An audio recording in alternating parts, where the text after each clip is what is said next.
Hey y'all, it's Ilana and welcome back to my channel. So for this video, we're going to be talking about what watching Too Hot to Handle has taught me about social distancing and dating. So if you are new to this channel, most of my content is about me living in San Francisco, but about once or twice a month I'd like to make videos about dating. So if all that stuff is interesting to you, go ahead and hit the subscribe button down below. And without further ado, let's go ahead and get into this video because guys, we got a lot to talk about.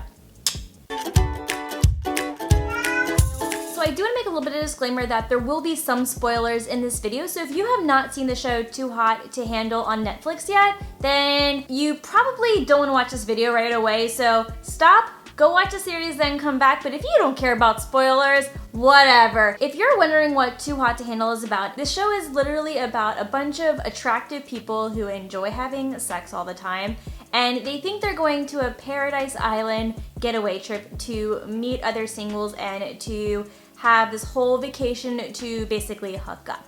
But little do they know that they're actually not allowed to have any physical contact of any kind. So in the beginning of the show, we are introduced to Ilana, who is this cone-shaped AI bot that talks to the guests at the retreat and sets the rules straight for them.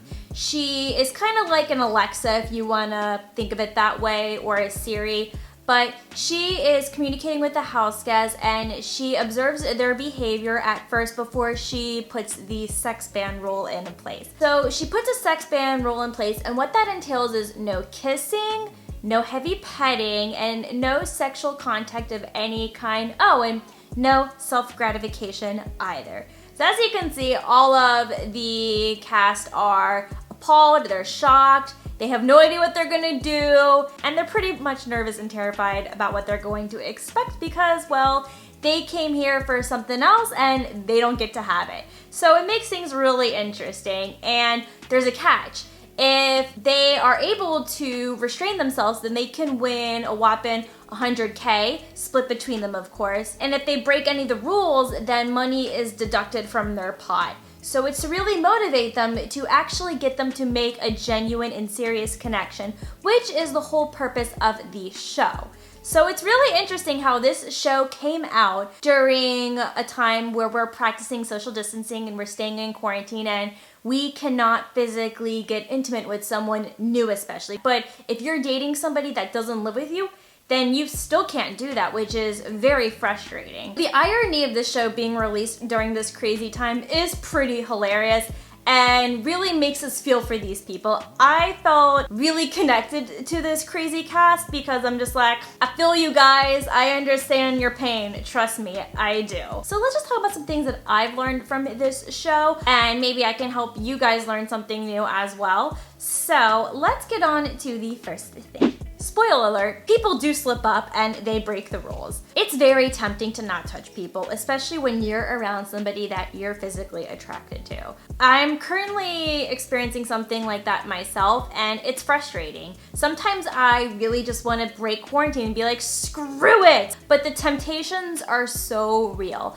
I think for us single people right now who are trying to date during this time, who are open to possibly getting into a new relationship or whatever the case may be, we cannot be physically intimate with someone new.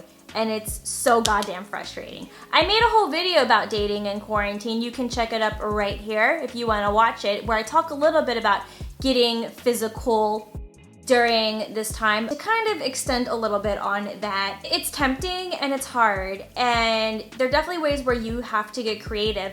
And it was really funny how Chloe and David on this show got very creative with faking a kiss with a strawberry on their date. That whole date was so awkward and uncomfortable to watch, but quite humorous at the same time. And I gotta say, A+ for the strawberry kiss, because that is some creative shit right there that cost them nothing. I give them props. Another interesting thing about this show is that the show wants these people to grow and to become better people, but in order to do that, they need to find some personal growth within themselves. So the show has workshops going on, I believe in 4 different episodes, and I think the ones that really stood out to me the most were the ones where they did the workshop for the men and then they did a separate workshop for the women. The workshops I think were my favorite things to watch because it was really interesting to see the men become more vulnerable, and a lot of the men out there were very vulnerable. They were scared to talk about what makes them really insecure. But let's go back for a second. In the beginning, Rhonda and Sharon are a couple, and they are talking and they have so much sexual tension, but at the same time, they're genuinely trying to get to know each other. And Rhonda really wants to get to know more about Sharon, but Sharon is very hesitant. And they've had multiple conversations where Rhonda wants Sharon to be more vulnerable with her. And one reason that's caused him to be so scared was he's been hurt. He also had an instance where his ex went to his best friend, and that just completely had him lose trust in people. I mean, I can't blame him for that. They had a lot of conversations about opening up and expressing vulnerability, and I really liked that. I think when it comes to dating and social distancing, this is a really good time to be vulnerable with someone that you're dating. Whether it's a new partner or an old partner that you've been seeing for months, or they are your actual significant other but you're not living with them, this is a really good time to have as many conversations with them as possible and just keep that spark alive, because the show's purpose is to not have sexual contact. So I really have liked that social distancing has challenged me to not be physical, even though there are options to take care of those needs, of course, but I've also genuinely enjoyed getting to know a person, asking them questions, getting to know more about their life and who they are, because I think vulnerability is a really great thing and it can really help you build a deeper connection with someone. I think it's a great thing that the show teaches us, is that it really forces us to get to know a person, because relationships aren't just based off sex. It's based off a lot of other things. And of course, it's one thing if you just want a physical aspect, and if someone just wants a physical relationship with you, they're not gonna bother to want to get to know you as a person, and they're not gonna care to see how your day is and what you're up to. Because if they did, then they're probably genuinely into you in some way, right? I really think that this is a great way to help make people feel less pressured when it comes to dating and social distancing. And that was something that I really took away from the show, believe it or not. So quickly back to the male retreat, and then I'll move on to the next thing. So with the male retreat, the men have to basically wipe mud on each other, and it's so funny because they're so uncomfortable, and you can tell how insecure they are about doing something like that because they feel like it's very weird, but then they get over it, which is great because they should get over something like that. And they talk about their fears and things that make them afraid of moving forward in relationships, and they write them down, and then at the end of the workshop, they hang all their insecurities and their fears, and they take a stick and they go, ah, like the savages that they are, they spear it apart. So that's really interesting, and I thought it was a great way for them to kind of release that frustration and just to kind of let go and know that it's okay for men to be vulnerable. And I think men need that lesson the most due to a lot of societal pressures where men aren't allowed to be emotional or vulnerable and they're not allowed to cry. So it's a great challenge that we can learn, and how it sends a good message out to guys saying that, guys, it's okay to be vulnerable, open up, don't be afraid to do it. All right, let's go on to the next thing that I've learned from it. A big part that Lana wanted to teach to these people in the show was to recognize their own self-worth and to teach them to love themselves even more. And with the women's workshop, they had a lesson on learning to love their lady bits. And so Shan Booty, who's also a pretty big YouTuber, she talks about sex and relationships on her channel. She actually led this workshop for the women, and basically it was about learning to love your yoni, aka vagina. Basically, she has the women look down at their vaginas because there are a lot of negative stigmas that are talked about when it comes to a woman's lady bits. And basically, she's teaching these women to learn to love their lady parts, and that they shouldn't be disgusted and grossed out by it, and that their lady bits should be empowering, and that we should be able to learn to be comfortable with ourselves and to respect ourselves. And then once she has them take a nice good look at themselves, then Shan wants all the women to go and paint a picture to represent their yoni. So Francesca had painted a picture of a cat to symbolize the word. Fun fact, this probably won't really come as a surprise to you, but made me so uncomfortable. I've hated the word for the longest time. I always thought it was too raunchy sounding, it was so degrading. I just didn't like it when men used that term in me when I was hooking up with them. It just made me feel really uncomfortable. And eventually I got over it. And believe it or not, it took me until 2019 to get over that word. And I've learned to become more comfortable with it and not feel so grossed out by it. Because I've had conversations with other women who use that word to talk about their yonis. I feel like if they're comfortable enough and to not see it as a degrading term but more empowering and uplifting, then I should be able to as well. But it took me a really long time to get to that level. And now I feel a little bit more open about using that word. Sometimes it still makes me cringe, but I'm growing from it. And I know that sounds so crazy to say, but it's true. I'm so uncomfortable right now.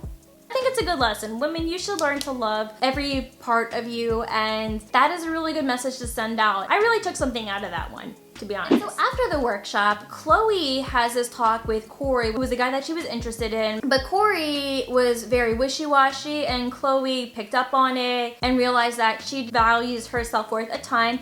And she basically dumped him after the workshop, and she felt very empowered by it because she recognized her self-worth and she realized that she deserves better and she deserves to be treated by someone who actually wants to be with her. And that was something that she really didn't recognize before. When it's one thing that comes to quarantine and you're meeting somebody new, all you can do is really talk and talk and talk to them. And sometimes if they're lucky enough to still have their job and their job is keeping them busy, just remember that you need to stay busy too and not feel insecure. Just remember your self-worth, because if that person likes you, they will reach back out to you when they got some time on their hands. You know, as cliche as it sounds, but if someone is interested in you, even no matter how busy they are, they will come back around to reach out to you when they got some free time on their hands. But I kind of like knew that before quarantine happened, is to not get so hung up on people being busy all the time or knowing that you can't actually see this person, so how do you even progress a relationship to begin with? You gotta be consistent and just stay patient, because when you stay patient and understanding, that's gonna make you feel much more empowered. And I know the show didn't really like talk about that, but it was something that I kind of like recognized in myself. Yeah, do y'all get what I'm saying? All right, let's go on to the last thing here. The last thing that I just want to talk about here is how the show really teaches people to grow as a person and learn how to respect the opposite sex. And the show really teaches you to understand the importance and the value of establishing a deep connection, and that relationships are just so much more than hooking up. And I think this is the biggest takeaway that I mentioned in my dating and quarantine video, is that I think that the social distancing thing right now can actually be really good for new relationships. If you are willing to stay consistent and just stay patient through this process, I know there's a lot of uncertainty right now.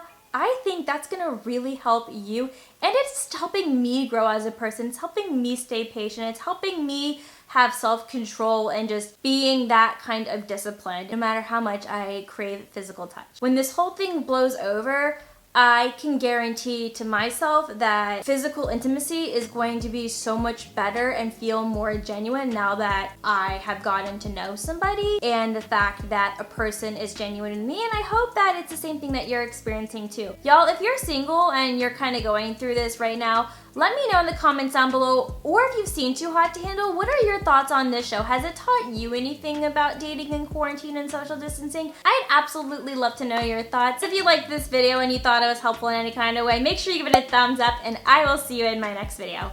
Bye.